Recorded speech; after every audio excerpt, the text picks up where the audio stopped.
Encore, on fait la même erreur. On voit des Arabes et on leur parle en hébreu. Les Arabes, ils comprennent la force, ils comprennent pas ils comprennent pas les accords. Les pauses comme ça aide pas. Ça les repose pas, c'est rien du tout. Ça fait que casser le moral aux familles, aux femmes, aux mamans, aux enfants.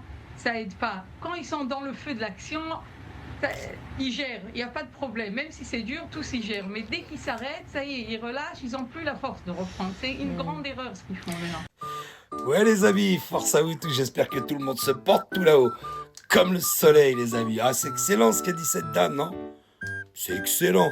Elle ne veut pas de cesser le feu parce qu'elle a dit sinon les gars ils vont se ramollir. T'as compris ou pas?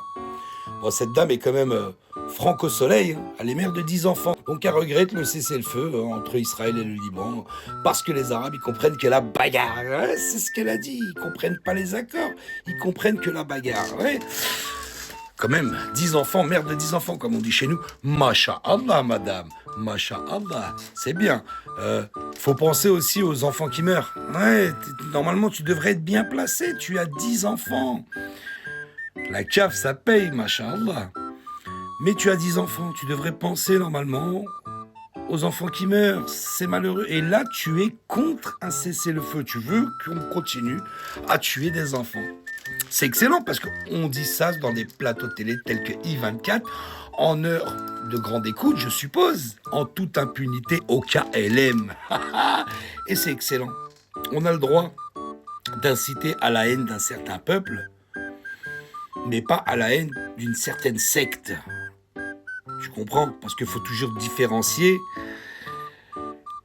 les vrais soleils que des soleils witch. Ouais, t'as compris en vérité. Je peux pas trop t'en dire parce que t'as vu, c'est compliqué dans les temps qu'on vit là en ce moment, c'est assez compliqué. Parce qu'on sait dans le pays dans lequel on vit, on sait très bien pour qui il roule. Il y a qu'à voir l'autre Netanyahou qui a eu l'autorisation, il a eu son visa pour venir en France sans être arrêté. Ils lui ont dit, si, normal, tu viens à la maison, t'as les clés. Pourquoi tu veux avoir peur de la France? Donc il est tranquille chez Netanyahou en France.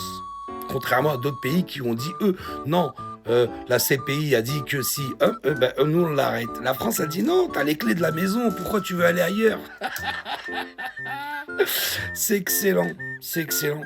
En même temps, ça fait peur et c'est malheureux. À bon entendeur. À bon entendeur, tant pis.